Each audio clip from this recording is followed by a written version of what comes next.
Bismillahirrahmanirrahim. Assalamualaikum warahmatullahi wabarakatuh. Alhamdulillahirabbil alamin. Wassalatu wassalamu ala asyrafil anbiya'i wal mursalin wa ala alihi wa ashabihi ajma'in. Amma ba'du. Sahabat sekalian yang dirahmati oleh Allah, pada kesempatan kali ini kita akan membahas salah satu periwayatan yang terdapat di dalam kitab Hilyatul Auliya wa Tabaqatul Asfiya, karya dari Al-Hafidz Abu Nu'aim Ahmad bin Abdullah Al-Asfahani yang wafat pada tahun 430 Hijriah. Sekilas tentang kitab ini. Kitab ini sebetulnya berisi beberapa para tokoh dimulai dari para sahabat, yaitu Abu Bakar As-Siddiq radhiyallahu an dan seterusnya. Namun kitab ini tidak menjelaskan tentang di mana kelahiran tokoh tersebut atau kota mana, namun lebih mengedepankan kepada bagaimana akhlak mereka dan juga perkataan-perkataan mereka. Karena memang Abu Nu'aim menuliskan kitab ini bertujuan untuk memberitahukan kepada masyarakat siapakah yang layak sebagai wali atau orang-orang pilihan. Karenanya kitab yang berjudul dengan Hilyatul Auliya bisa memiliki arti perhiasan para wali atau perilaku para wali. Dan Tabaqatul Asfiya bisa diartikan adalah kumpulan dari mereka-mereka yang terpilih. Disebabkan karena kitab ini berisi para tokoh-tokoh pilihan, maka kitab ini dijadikan oleh para ahli hadis sebagai salah satu rujukan untuk melihat kualitas dari sanad-sanad untuk hadis yang mereka takhrij. Sekarang mari kita masuk kepada juz 5 dari kitab ini, halaman 226. Langsung saja kita menuju An Bilal bin Sa'ad. Siapakah Bilal bin Sa'ad itu? Untuk hal ini saya akan merujuk ke kitab Syiaru A'lamin Nubala lil Imam Samsuddin Muhammad bin Ahmad bin Utsman Az-Zahabi yang wafat pada tahun 748 Hijriah. Juz kelima. Beliau adalah tabi'in dari ahli Syam. Beliau merupakan sosok yang sangat kuat dalam beribadah. Imam Al-Auza'i menyebutkan bahwa setiap malam Bilal bin Sa'ad sholat 1000 rakaat. Selain itu, bagi ahli Syam, Bilal bin Sa'ad dianggap seperti Hasan Basri yang ada di Irak. Bilal bin Sa'ad juga dikenal sebagai sosok yang sangat lantang suaranya. Jika menjadi imam, suaranya sangat jelas, pandai dalam berkisah, dan indah di dalam penuturan, serta memberikan banyak manfaat bagi masyarakat umum. Nah, sekarang mari kita kembali ke kitab Hilyatul Auliya. An Bilal bin Sa'ad qala, dari Bilal bin Sa'ad beliau berkata, Ya'murullahu ta'ala bi ikhraji rajulaini minan nar.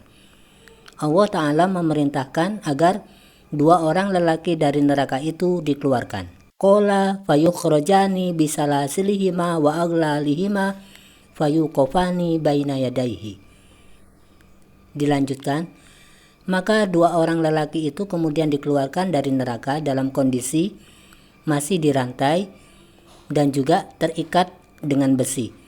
Aglalun adalah bentuk jamak dari kata gulun. Gulun itu semacam gelang yang terbuat dari besi. Jadi besi ini dilingkarkan atau digelangkan di leher, tangan dan juga kaki seperti yang dilakukan kepada para narapidana atau tawanan perang.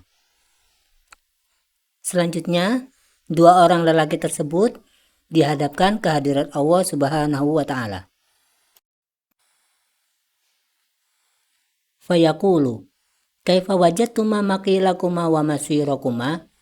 Allah pun bertanya, bagaimana pendapat kalian tentang tempat peristirahatan kalian berdua dan juga tempat kembalinya kalian berdua? Makilun bisa diartikan tempat peristirahatan karena makilun itu bisa bermakna makanun lil qailula atau tempat untuk tiduran, dan masirun itu bisa diartikan sebagai tempat kembali. Jadi maksudnya di sini adalah Allah menanyakan tentang bagaimana kondisi neraka bagi mereka.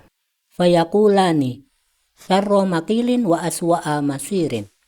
Mereka pun menjawab, neraka itu adalah tempat yang sangat jahat dan juga sangat buruk sekali. Fayaqulu, Allah pun memberikan penjelasan. Bima qaddamat aydikuma wa ma ana bidzalamil lil abid. Itu semua adalah akibat dari perbuatan kalian berdua. Dan aku sama sekali tidak berbuat zalim kepada hamba-hambaku. Faya'muru bihima ilan nari. Kemudian mereka berdua disuruh kembali ke neraka. Fa'amma ahaduhuma fayamdi bisalasilihi wa aglalihi hatta yaqtahamaha. Salah seorang dari keduanya ini, dia pergi masih dalam kondisi dirantai dan juga terikat sampai menceburkan diri ke neraka. Wa ammal akharu fayamdi wa huwa yatalaffaz. Sedangkan yang satunya lagi, dia pergi tapi dalam kondisi tolah-toleh. Faya'muru biraddihima. Kemudian Allah memerintahkan agar keduanya dikembalikan kembali. Fayaqulu lillazi qada bisalasilihi wa aglalihi hatta iqtahamaha. Kemudian Allah bertanya kepada salah seorang dari mereka yang tadinya goda. Goda itu pergi dengan semangat. Jadi Allah bertanya kepada yang pergi dengan semangat, masih dalam kondisi dirantai dan juga terikat dan semangat menceburkan diri ke neraka. Ma hamalaka ala ma fa'alta wa qad ikhtabartaha. Apa yang membuat kamu melakukan itu, padahal kamu sudah merasakan buruknya neraka. Fayaqulu, lelaki ini pun menjawab, Ya Rabbi, wahai Tuhanku, qad zuqtu min wabali maksiatika. Aku sudah merasakan betapa buruknya akibat dari bermaksiat kepada Engkau. Malam akun ata'arradu li sakhatika saniyan. Dan karena itu aku tidak mau lagi mendapatkan kemarahan darimu untuk yang kedua kali. Maksudnya di sini adalah yang pertama ini sangat semangat untuk masuk ke dalam neraka disebabkan dia ingin mengikuti perintah Allah. Harapannya dengan mengikuti perintah Allah, dia tidak lagi mendapatkan murka dari Allah. Sebab dia sudah merasakan betapa buruknya mendapatkan murka dari Allah karena bermaksiat kepada Allah atau melanggar perintahnya. Maka dari itu, walaupun perintah dari Allah itu untuk masuk ke dalam neraka, lelaki ini dengan semangat mengikuti perintah ini dan memasukkan diri ke dalam neraka. Wa yaqulu lilladzi madu wa huwa yatalaffaz. Kemudian Allah bertanya kepada yang satunya lagi, yaitu dia yang pergi tapi tolah-toleh. Ma hamalaka ala ma sonata. Kenapa engkau melakukan seperti itu? Qala, lelaki ini menjawab, Lam yakun hadza dhanni bika ya Rabbi. Ini tidak seperti yang aku pikirkan tentang engkau wahai Tuhanku. Qala, Allah pun kembali bertanya, Fama kana dhannuk. Lalu apa yang engkau pikirkan?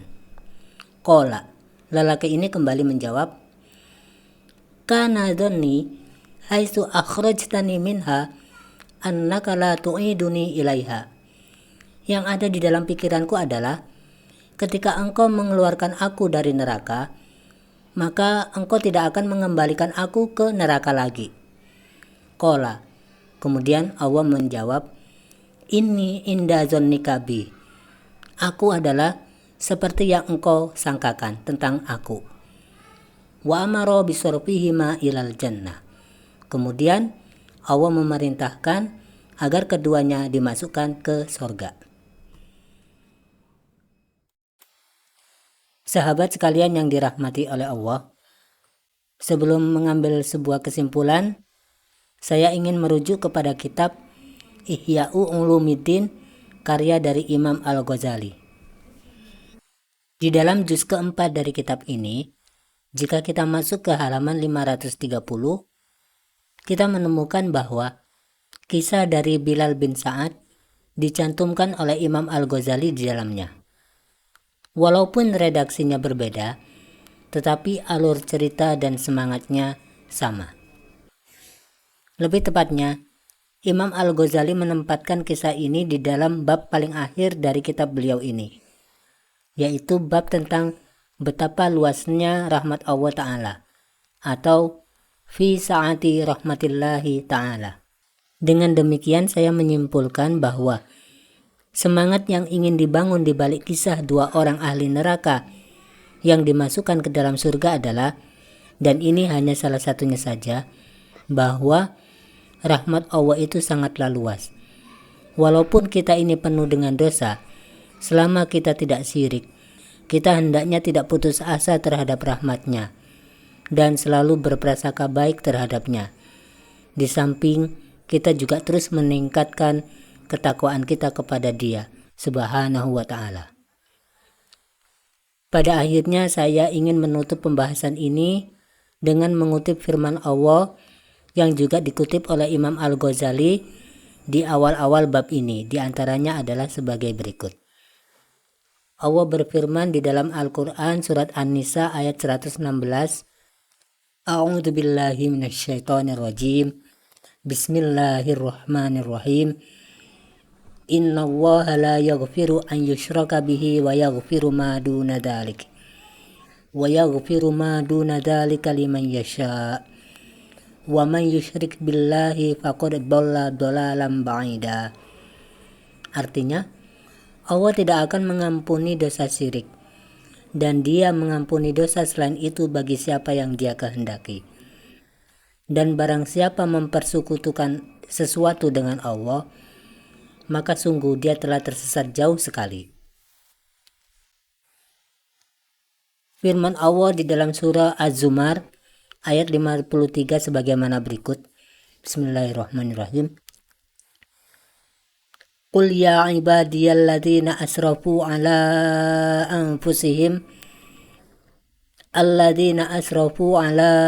anfusihim la taqnatu min rahmatillah.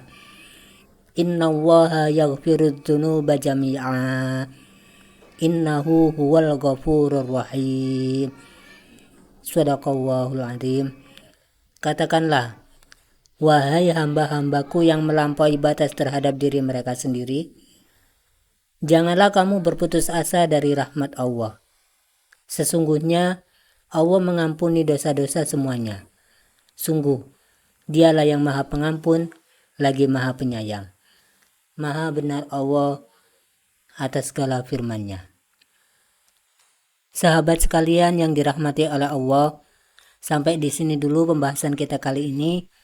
Mohon maaf atas segala kekurangan, saran dan masukan, serta berbagi pengalaman sangat diharapkan. Silakan sahabat-sahabat tuangkan di dalam kolom komentar, dan kita berharap mudah-mudahan melalui kajian seperti ini kita mendapatkan nilai kebaikan yang bertambah dari Allah Subhanahu wa Ta'ala. Pada akhirnya, wallahu a'lam bishawab. Hanya Allah yang Maha tahu kebenarannya. Wassalamualaikum warahmatullahi wabarakatuh.